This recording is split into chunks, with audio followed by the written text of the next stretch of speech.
Welcome back. If it is joining us, you're watching the news at 10 live on Channels Television.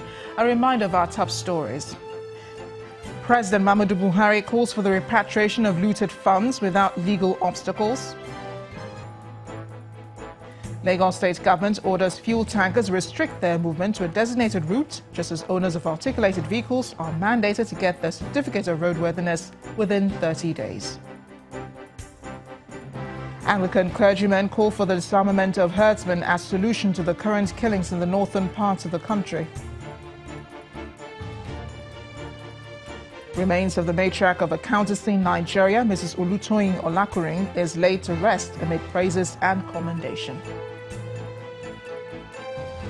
And 2 persons confirmed killed, about a dozen others wounded in an attack on a military patrol in northern Mali.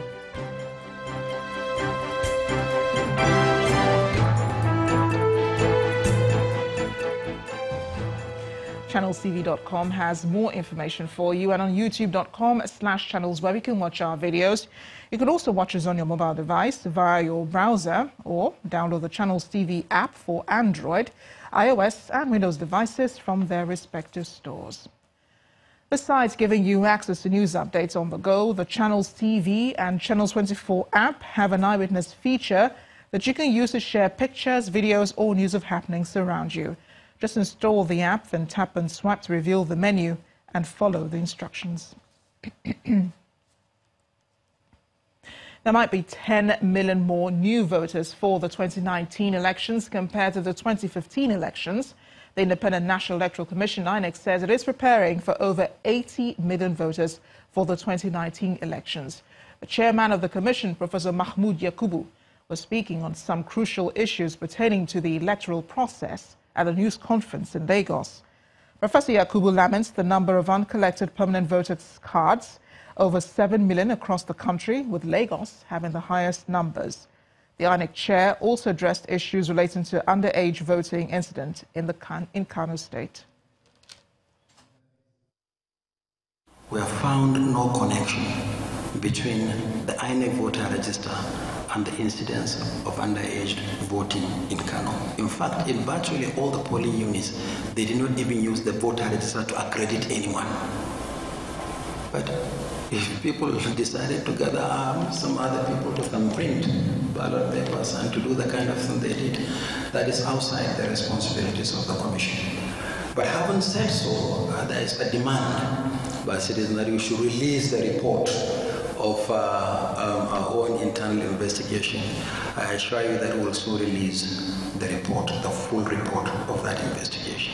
We have told the nation that we have a little over 7 million uncollected PVCs from the 2015 general elections. Nigeria began the year on an impressive note, with its stock markets ranked as one of the best the world over as a result of attractive prices. Along the line, however, the trend was modified by changing economic trends in the global front and locally. In this report, Channels Business News correspondent Temple Ashaju looks at the economic swings in the last 6 months.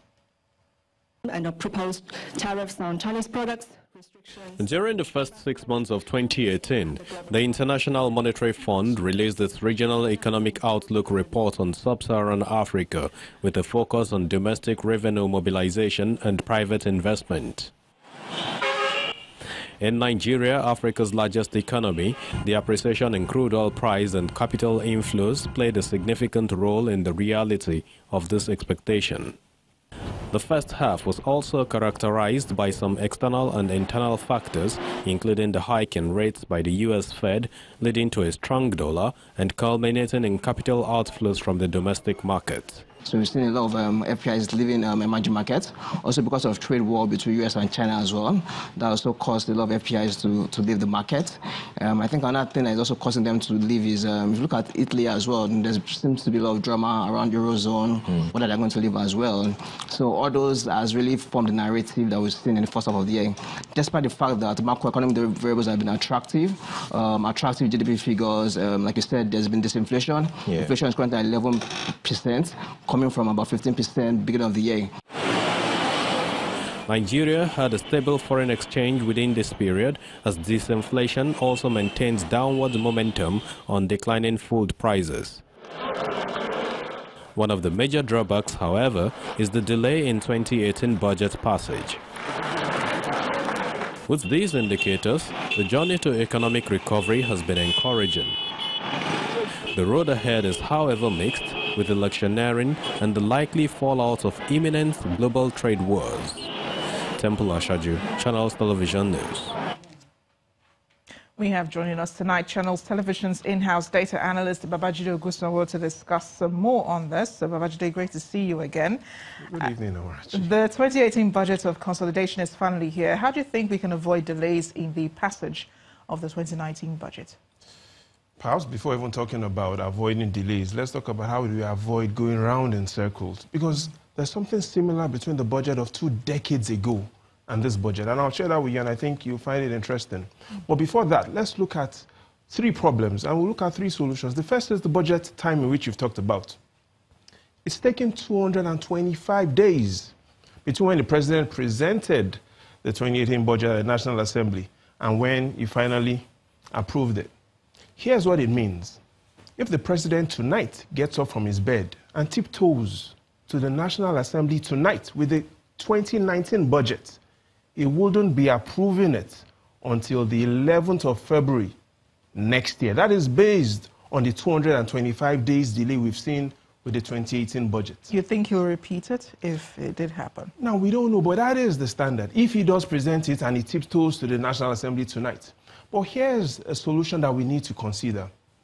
The nation of Israel, they do their budgets in 2-year cycles to avoid all the filibustering. So more than ever before, we need to critically look at other ways of passing the budget.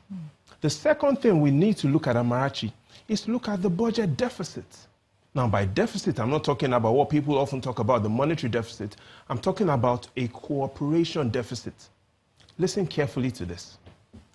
52% of 7 senators belong to the ruling party. They are the majority.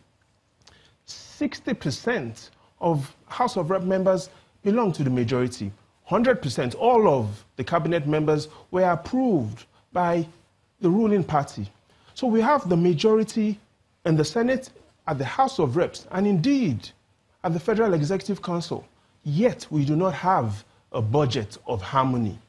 So just for one moment, imagine if one of these units was controlled by the opposition. We wouldn't have a budget. So more than ever before again, we need the courts to clearly tell us what exactly are the responsibilities of the executive and the legislator.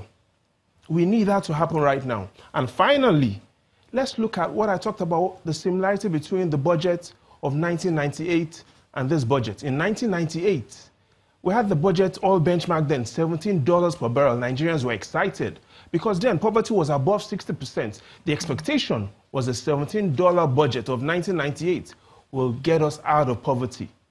2 decades after, the oil benchmark is 3 times what it was in 1998, $51 a barrel. What is the poverty rate?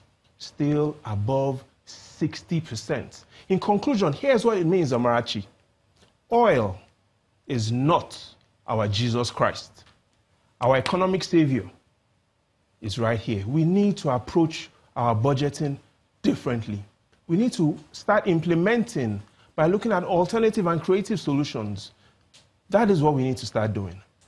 Well said, Babajide. But in the next 6 months, would it be possible, for the federal government to mix effective governance with political maneuvering, as we have seen with the budget and the delays and so on? Would they be able to overcome that? No, the fact shows in the next 6 months it's going to be one word: politics. We have the Ekiti State election next week, which we'll still be analyzing. Then we have the Osun State election. And here's the interesting thing about the Ekiti State election. If the ruling party wins, it will then have all its governors from the Northwest, all its governors from the North Central, and all of its governors from the Southwest. So next week will be interesting. But more than ever before, let's not forget, oil is not our Jesus Christ. Our economic savior is right here. We'll keep thinking on that, Babajide. Thank you so much for joining us on the News at 10. Thank you, Amarachi. Lagos stood still for the matriarch of accountancy in Nigeria, Chief Mrs. Olutoyin Olakorin, at the funeral service to bid her farewell. Prominent guests like the former president, Chief Olusegun Obasanjo, and Vice President, Professor Yemi Osinbajo, as well as other state governors, joined her husband, elder statesman, Chief Simeon Olakorin, their children and grandchildren at this event, which rounded off with the week-long activities set aside for her final journey. Our correspondent, Ugochukwu has more.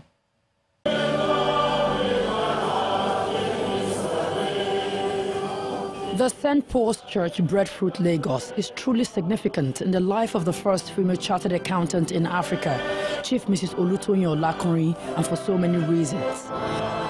This is the church where she worshipped for the better part of her life, and in a twist of fate, where she subsequently answered the final call of her Maker on the 3rd of June 2018.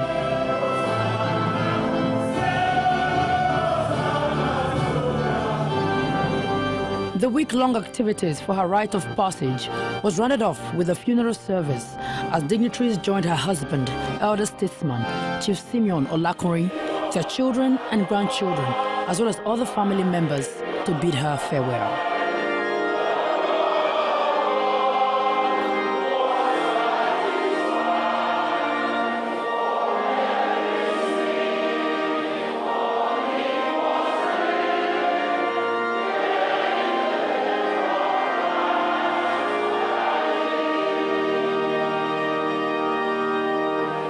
Chief Mrs. Olutoyin Olakorin was a truly remarkable woman who, through sheer hard work and diligence, earned the respect and admiration of many Nigerians.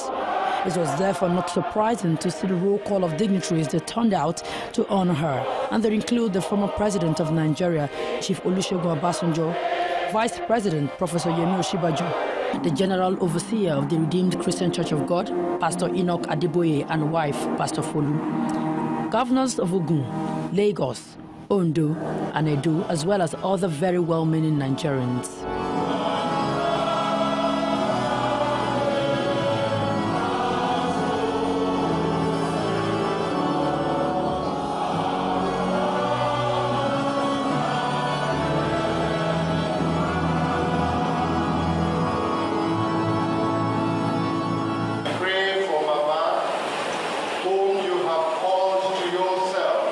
The Dean Emeritus of the Church of Nigeria, the Most Reverend Ephraim Adebola Ademowo, led other ministers to pray for their dearly departed and her family. We pray for all the children and grandchildren. They will live to a very ripe old age in good health and felicity in the name of Jesus. The life of Mrs. Olutoyin Olakorin was, however, not just about her professional exploit. She also played a very active role in the church, including being a member of the Ladies Workers League and the Parish Council, amongst others. At the end of the solemn service, she was taken to her final resting place.